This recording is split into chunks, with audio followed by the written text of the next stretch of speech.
Yung ganda naman yun yung puntas mo. Eto ba? Bigay sa akin to ng mami ko eh. Okay. Tabi mo yan baka mamaya may dumating sa inyo. Ewan ka din eh.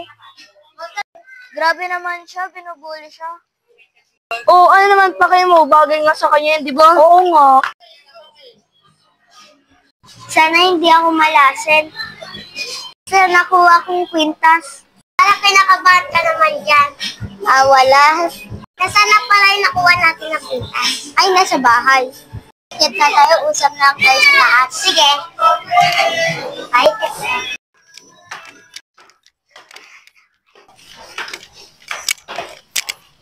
Be, alam mo ba, may nagbangga sa pinsan mo. Be, sino naman? Bakla siya, meron siyang kasamang babae. Sila 30 lang yun.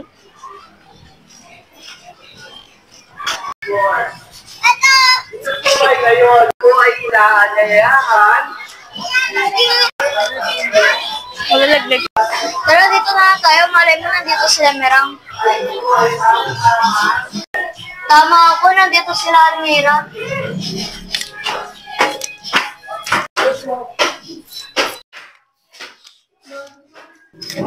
Nasa kilala mo ba yung bumangga sa akin? Si 30 yung bakla. Iyaan mo na yung ganun talaga yun. Na tayo. sige.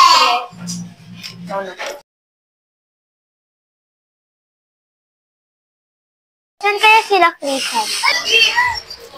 Uy, anong ginagawa mo dyan? Inaantay si Christian.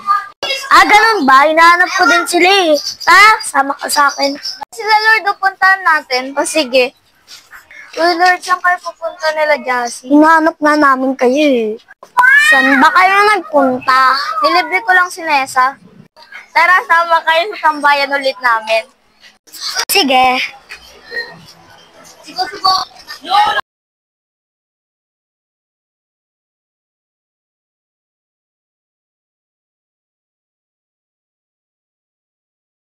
Emsa sila Ate Bebe. Mira, raro tayo doon. Sige.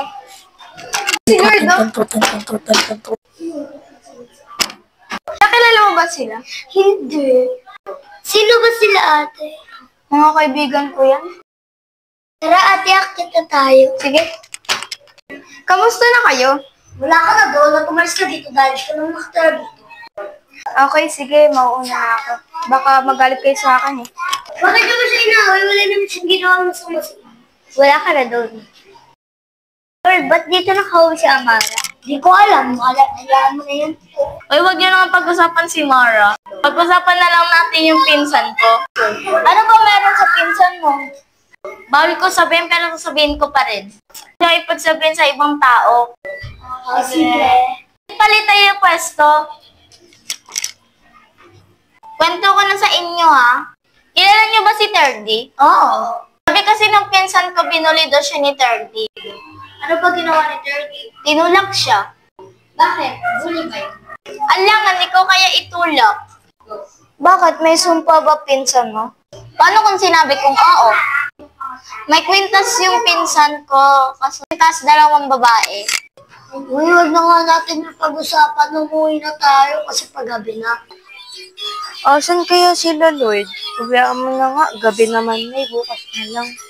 Ay, may pasok na pala bukas. Bukas ko na lang sila kausapin. Hayaan mo na nga. Gabi na, totoo yung sinabi ni Lord.